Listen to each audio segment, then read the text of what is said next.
When you advocate for schools and children, it helps to know how schools are funded. So how are schools funded in North Carolina? North Carolina schools are funded by 3 major sources.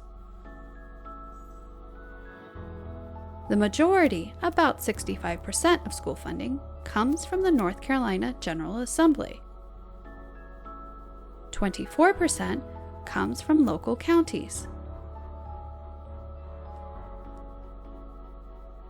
11% comes from the federal government. The feds play a small but critical role in our schools. First, they're responsible for funding school nutrition programs like free and reduced lunch and breakfast. Next, they provide the funding for Title I schools, or schools that have a high percentage of kids living in poverty.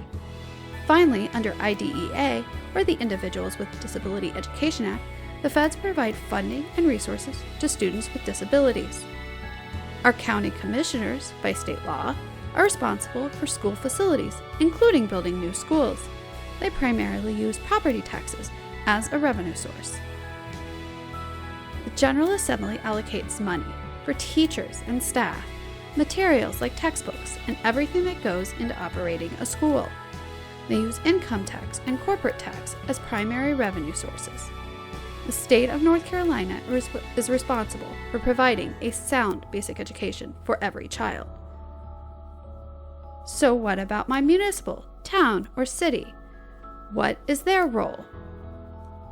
They provide zoning guidance for building schools, but they do not provide funding for public schools in North Carolina. So what about my school board? It may surprise you to learn that school boards do not have taxing authority.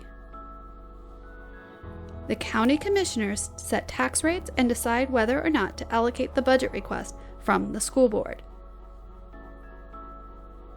So what happens when the state fails to fund our schools? When the state fails to fund our schools, the counties pick up the slack. That generally means our property taxes go up.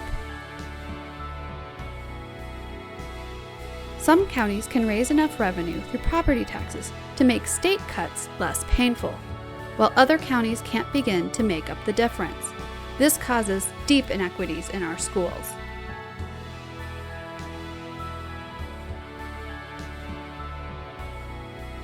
Every child has the right to a sound basic education under the state constitution.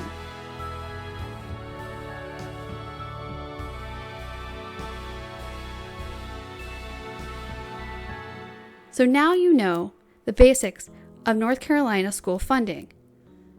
It's time to advocate for equitable schools in North Carolina.